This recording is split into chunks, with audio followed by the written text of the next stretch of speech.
Assalamualaikum warahmatullahi wabarakatuh. Ketemu lagi teman-teman di channelnya Petani Sawit Mandiri. Semoga kita diberi kesehatan dan kemudahan dalam segala urusan kita di dalam perkebunan ini. Dan saya ucapkan selamat menunaikan ibadah puasa kepada teman-teman yang melaksanakan. Pada video kali ini saya pengen membahas beberapa pertanyaan teman-teman tentang biaya yang dikeluarkan untuk pembukaan lahan, yaitu lahan kelapa sawit dari awal tanam hingga masa panen di sekitaran umur 3 tahun. Karena umur 3 tahun itu kalau daerah seperti kami, lahan rawa gambut, itu sudah mulai panen dengan kisaran buah di antara 2-3 kilo sampai 5 kg. Itu sudah bisa diambil. Namun berbeda dengan lahan yang agak tandus ya teman-teman. Misalnya perbukitan yang mungkin miskin hara, itu tidak bisa di kisaran umur 3 tahun itu panen. Biasanya di kisaran umur 6 tahun. Jadi 2 kali lipatnya itu. Jadi yang pertama-tama itu untuk pembukaan lahan, ya tentunya kita melakukan penggarapan. Dan penggarapan itu di tempat kami terjadi 2 bagian. Jadi ada lahan yang penuh dengan kayu atau anakan kayu. Ada juga lahan yang hanya ditumbuhi semak belukar. Dan otomatis yang semak belukar itu rendah ya teman-teman, seperti video saya sebelumnya. Jadi untuk upah itu sendiri juga bervariasi. Untuk daerah yang banyak kayu, ini saya bahas dulu ya teman-teman. Yang banyak kayu itu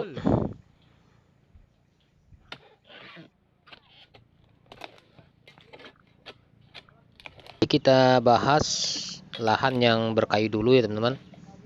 Kebiasaan kami di sini pakai manual karena di tempat kami untuk akses alat berat itu sangat sulit sekali. Jadi ditebas secara manual, ditebang.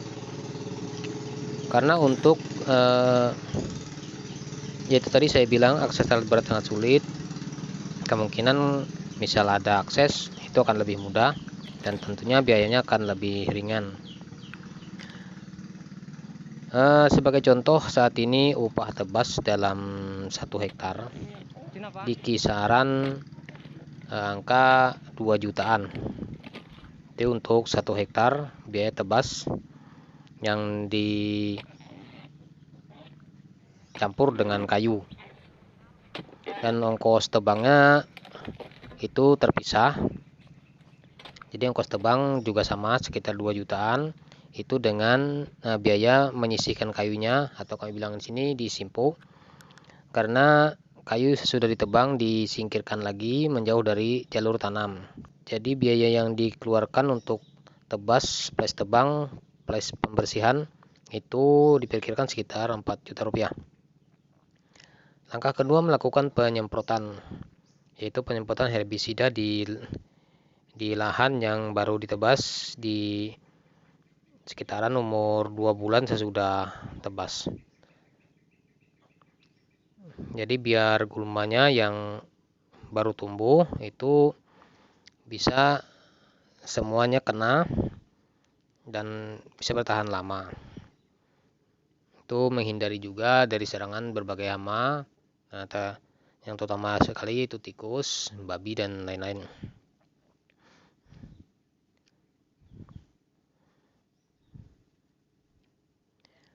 Dan untuk herbi sendiri itu tergantung dari bagaimana kita mengaplikasikan. Untuk herbisida sendiri dalam 1 hektar dengan umuran gulma yang berumur 2-3 bulan, biasanya dalam 1 hektar itu menghabiskan sekitar 5 liter herbisida dengan dosis standar, itu dosis 120 ml per tangkinya. Itu ditambah dengan bahan lain, bahan pelebur seperti eli atau metapuron, bisa dengan garlon. Itu tergantung dari kebiasaan teman-teman saja.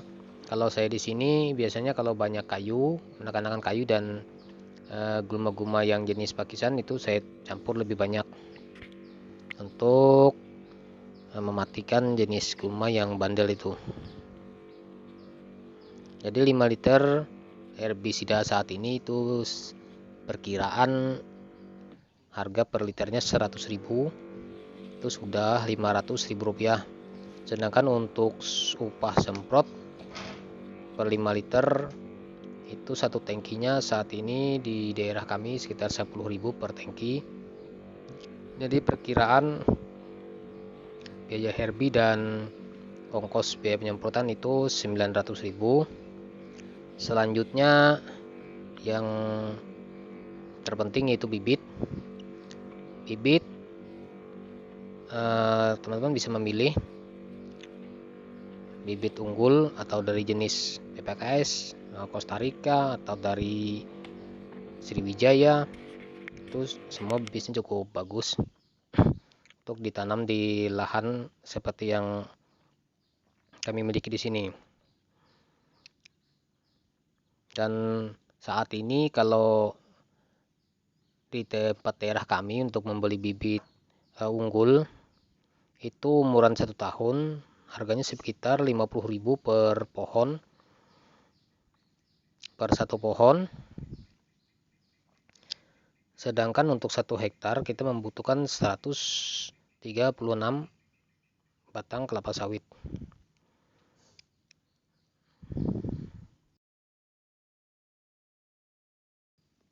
Dan saya tidak menyarankan untuk teman-teman membeli bibit lokal atau bibit cabutan, karena menurut pengalaman kami untuk hasil dari panen bibit lokal itu kurang memuaskan, masih jauh di bawah dari bibit unggul.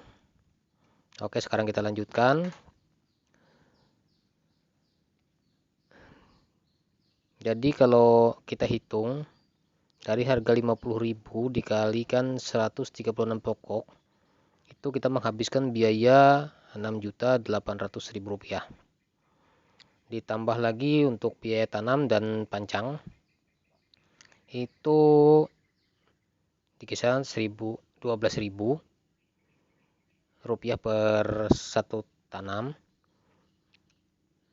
karena saat ini ekonomi memang upah itu agak tinggi. Ditambah lagi kebutuhan yang makin meningkat, jadinya upah makin hari itu makin tinggi teman-teman.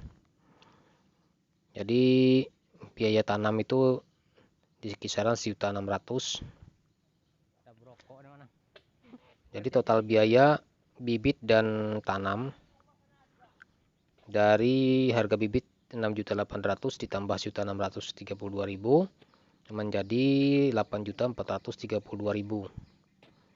Jadi sampai di sini biaya tebas plus tebang itu plus penyisihan atau simpu itu habis 4 juta, biaya herbisida dan ongkos semprotnya sekitar 900.000, biaya bibit dan ongkos tanam itu 8.432.000. Jadi total 1 hektar kelapa sawit itu menghabiskan biaya 13.332.000. Ini di luar lahan fondasi usahanya ya teman-teman. Nah, biaya atau biaya tahunan herbisida di kisaran itu 15-20 liter per tahun dengan harga yang tidak bisa menentu, yaitu berubah-ubah, dan upah semprot juga berubah-ubah. Anggap saja di angka sekitar 4 jutaan per 1 tahun. Jadi kalau kita dari awal tanam sampai 3 tahun kita mengeluarkan biaya sekitar 8 juta rupiah.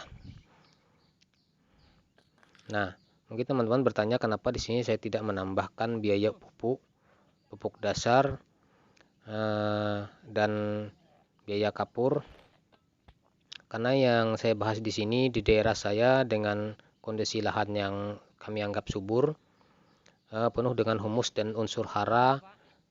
Karena saya sebelum menanam kelapa sawit biasanya memilih lahan yang ingin saya beli. Jadi itu sangat efektif sekali untuk menekan biaya pupuk.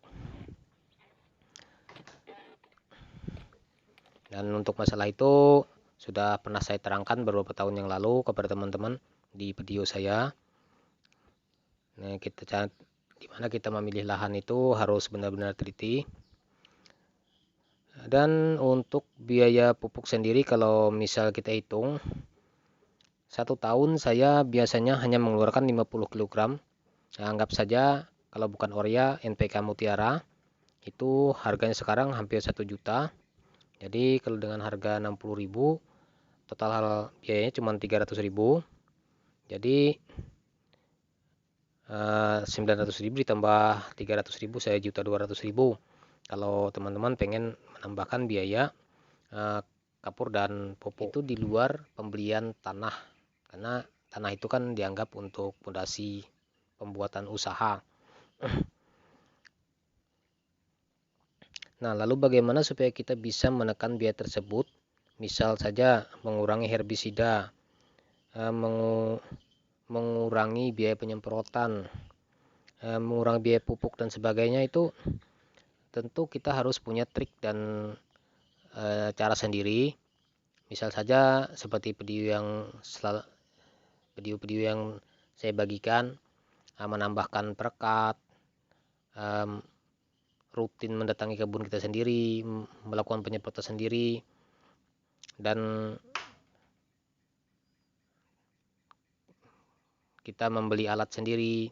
Itu akan efektif untuk menekan biaya pembuatan atau pembangunan kebun kelapa sawit. Jadi misal teman-teman pengen mengurangi biaya untuk penanaman itu, ya tentunya harus terjun sendiri ke lahan pembangunan kita. Jadi itu trik yang efektif, dan kemungkinan nanti akan saya bagikan lagi beberapa trik dan tip untuk menekan biaya perawatan, biaya tanam, dan pembibitan. Tentunya dengan penekanan biaya itu, saya sendiri mungkin hanya mengeluarkan uang sekitar 15 juta per